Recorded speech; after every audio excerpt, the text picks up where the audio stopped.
I'm not in the mood to be nice, I want to complain. Please let me complain. Doesn't matter, you're watching a video, so I'm gonna complain. Let's begin with the great debate between human art and artificial intelligence. First, I want to make abundantly clear, I do not in any way support AI artists. Human art is where it's at. The reason I'm even entertaining this topic is because I want to approach it from a more nuanced and objective perspective. I don't want people to think that I can't debate stuff fairly and honestly. So, if there is one thing that an AI artist could say that I could probably see myself agreeing with, it's that it empowers the unskilled.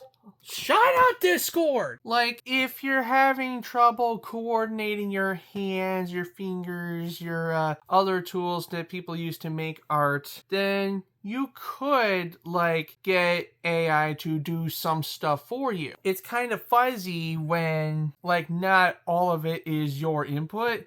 Because if you just write make a song and you take whatever it spits out and call it your own, that's kind of bull. I'm more of a fan of the people that have ideas in their head about what they want, where they want it, and how they want to play out, and the AI just basically puts it in the format. Like, that kind of makes more sense to me than anything else. But to that, I would also argue that if you need AI to do stuff for you because you are an artist and you're just unable to art, then maybe get another human artist to help you out. That's why some artists have teams and stuff. But even if I wanted to say that they do have a valid argument that it empowers the unskilled by putting them on an even playing field with actual human artists, that argument kind of goes right out the window when you have AI bros bragging about their art, saying it's so much better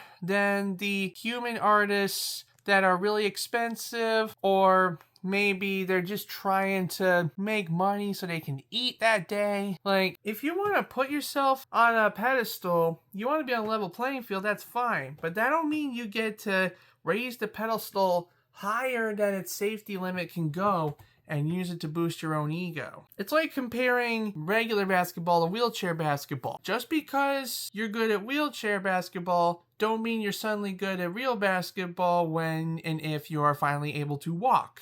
And vice versa. It's just totally different stuff. That being said, human artists aren't really helping their case either. When it comes to AI art, they approach it like human artists approach everything that's different, with an attitude of hierarchy and gatekeeping. Like, before AI art happened, the great debate was digital art versus traditional arts. And somewhere in the midst of it all, there was, like, drawing freehand versus using a reference. Stuff like that. Having a style versus practicing fundamentals.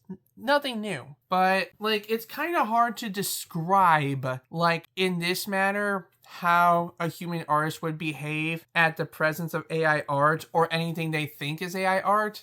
Thankfully, I recorded a skit earlier about what a human artist sounds like through the perspective of an AI bro. Check it out. Hello and thank you for clicking on my channel. I am a person that is naturally better than you because I'm artistically gifted. Or maybe I'm an extraordinarily wealthy influencer. Or perhaps I just churn out garbage that I managed to convince myself is good because I'm too old-fashioned or self-centered to try new things. Either way, I am better than you. Because I don't use algorithms in my art. I'm so against algorithms in art, I probably can't even spell algorithm. Algorithm? What are we doing, the Mambo and Man Bear Pig? Everything in my videos is 100% real. From my voice, to my face, even my address on this box. Wait, did I just dox myself? Who cares? I have nothing to hide because this is a real video made by real people.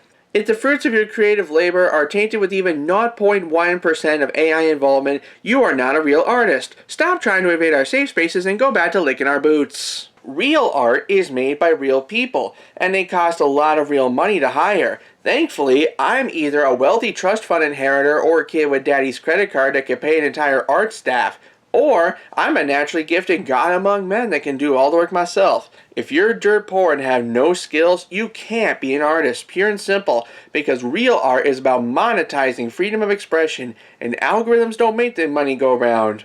Crypto? What's that? NFT? No fucking thanks. Thank you for watching my video, and don't forget to like and subscribe. If you don't, then you're a traitor to your species, because supporting me means you support actual humans creating things with their bare hands instead of letting their filthy computers touch it, and anyone who disagrees with me hates humanity. Don't forget, I'm always open for commissions because I'm drowning in student loan debt. Real human art always seems to start in college for some reason. What are LARPtubers? LARPtubers are people that make videos pretending to be other people that make videos. That's all well and good, but like, what happened to this concept in the 2010s? Last I checked, when I was a very cringy YouTuber with a totally different channel between the years of 2014 and 2016, this was a totally cringe concept. If you were to try it, you were basically new Coke. You were just doomed to fail. So why is it so good now? The answer I seem to be getting from the LARPtubing community, at least my limited purview of it, is that these people are showing their appreciation for their favorite YouTubers, new or old, that were really good and popping off in the days before AI did their enslapification of the entire platform. Whether you find that conclusion valid or not is entirely up to you. If there's one thing I can guess about these LARPtubers though, it's that they're probably not getting monetized, because come on, you're copying other people's videos and in some cases reusing their totally original copyrighted assets to make videos in the similar style. Like, you shouldn't be monetizing it, but I'm not going to point any fingers and say they're monetizing a particular YouTuber's work as if their own, because I have no idea if any of them are monetizing it, given that YouTube is not very transparent on who exactly is monetizing and who isn't. You basically kind of have to guess from context. But I will give them one note of positivity. Most, if not all, of the LARPtubing content is entirely human-made, no AI in sight, which means if we circle back to my goal earlier of capturing the glory days of YouTube in the human era, then they have certainly achieved the objective.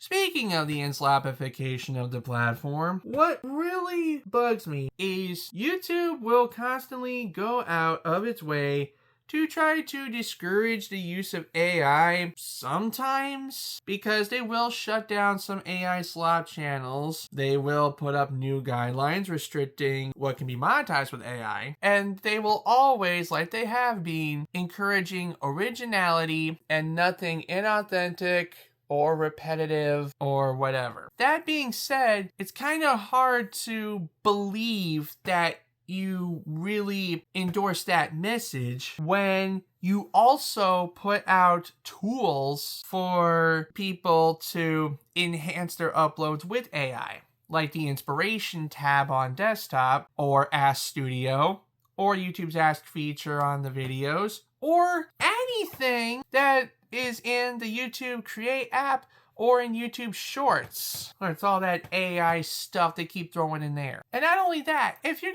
gonna preach it, you might as well practice it. Start getting more humans in your appeals. Yeah, stop processing our stuff with AI. Like, stop falsely flagging our videos with AI. Stop removing our monetization with AI. Stop processing our appeals with AI. And stop responding to us on your Twitter account with AI. Because if you don't, we're all just gonna leave and take our videos somewhere else. Oh wait, we fucking can't! Because YouTube, as we all know at this point, is built to lose money. The big G, I'm not saying the full name because I have a home device right there, makes this platform purposely run to lose money because they know they can make that money back on everything else that they have. Why do they choose to lose money on YouTube? Well, simple. To eradicate competition. When it comes to making videos and monetizing them, no other platform can do it quite right. VidMe is dead. Vidly is dead. CamTube is slowly starting to get the idea right, but there's no monetization to speak of. Rumble's a joke. Twitch and Kick are live platforms at best. And TikTok sounds like a good idea if I want to go full on into shorts, but I'm an American, which means I would have to deal with my data being processed by a private equity firm backed by people whose political interests not only do not align with mine, but are also headstrong on using AI to process everything you do and say. So yeah, I guess I'm stuck here. I'm stuck with having barely anyone see my videos because YouTube doesn't know who's gonna like my stuff. I'm stuck with people nagging to me in shorts because their brain-rotted asses can't tolerate me for longer than 6 seconds. And starting in February, I'm gonna have to deal with not monetizing shorts at all because I can't even get 1 million shorts views in 3 months, let alone 10. But at the end of the day, who cares? I'm just a man screaming in the void. Y'all probably don't give a crap about what I'm saying. Y'all probably turned off the video a few minutes ago. So why do I even bother to complain? Because I owe it to myself and my mental health to speak the truth as I see it. Lord knows if I didn't unpack it here, I'd unpack it with a therapist who knows nothing about how the internet works, and that probably wouldn't be too healthy. All I ask, please, is if you did watch the video, leave a like so that I know that there are real humans out there that watch my content and not just AIs that are probably going through insidious outside means to scrape it. Special thanks to the paid channel members. I'll catch you later. Peace.